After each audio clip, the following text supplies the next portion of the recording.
માહિતી સમાજ. માહિતી સમાજનો અર્થ. માહિતી સમાજ એવો સમાજ છે જ્યાં માહિતીનું ઉત્પાદન, વિતરણ અને ઉપયોગ માનવ જીવનના દરેક ક્ષેત્રમાં કેન્દ્ર સ્થાન પર છે.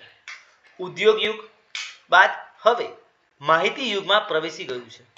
અહીં માહિતી એ સૌથી મૂલ્યવાન સ્ત્રોત બની ગઈ છે, જે અર્થતંત્ર, શિક્ષણ, સંશોધન, સંચાર અને સાંસ્કૃતિક વિકાસને આકાર આપે છે.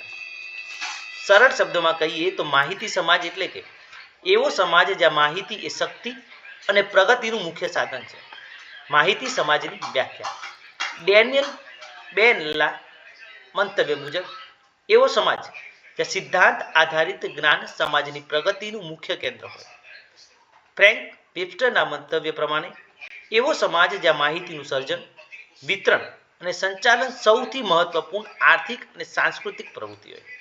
યુનેસ્કોના મંતવ્ય મુજબ એવો સમાજ જ્યાં લોકો પોતાની દૈનિક જરૂરિયાતો અને સામાજિક વિકાસ માટે જરૂરી માહિતી સરળતાથી મેળવી શકે છે. માહિતી સમાજની લાક્ષણિકતાઓ. માહિતીનું કેન્દ્ર સ્થાન. માહિતી ઉત્પાદન, વિતરણ અને વપરાશ સમાજની પ્રગતિમાં મુખ્ય તત્વ છે. માહિતી વિના અર્થતંત્ર, શિક્ષણ અને સંશોધન અશક્ય બને છે. માહિતી ટેકનોલોજીનો વ્યાપક ઉપયોગ.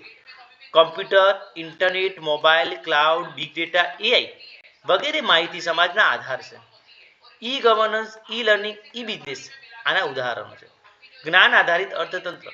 પરંપરાગત ઉદ્યોગ કે કૃષિ આધારિત અર્થતંત્રની જગ્યાએ હવે માહિતી આધારિત અર્થતંત્ર આવ્યું છે. આઈટી કંપનીઓ, સોફ્ટવેર ઇન્ડસ્ટ્રી, ડેટા એનાલિસિસ મુખ્ય સ્ત્રોત છે. વૈશ્વિકીકરણ.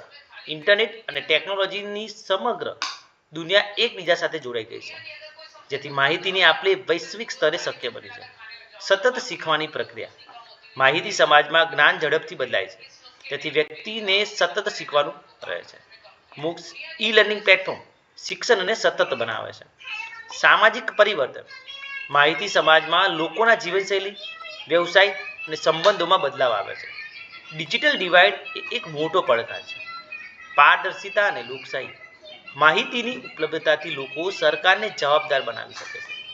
રાઇટ ટુ ઇન્ફોર્મેશન જેવી યોજનાઓ માહિતી સમાજના ઉદાહરણ છે. સાંસ્કૃતિક વિનિમય. ઇન્ટરનેટ અને મીડિયા દ્વારા એક સંસ્કૃતિ બીજી સંસ્કૃતિને ઝડપથી સ્પર્શે છે.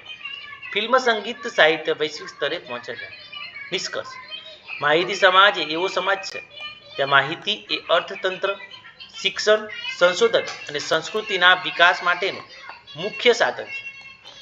તેની લાક્ષણિકતાઓ છે કે માહિતીનું કેન્દ્ર સ્થાન, આઈટીનો વ્યાપક ઉપયોગ, જ્ઞાન આધારિત અર્થતંત્ર, વૈશ્વિકીકરણ, સતત શિક્ષણ, પારદર્શિતા અને સાંસ્કૃતિક વિનિમય.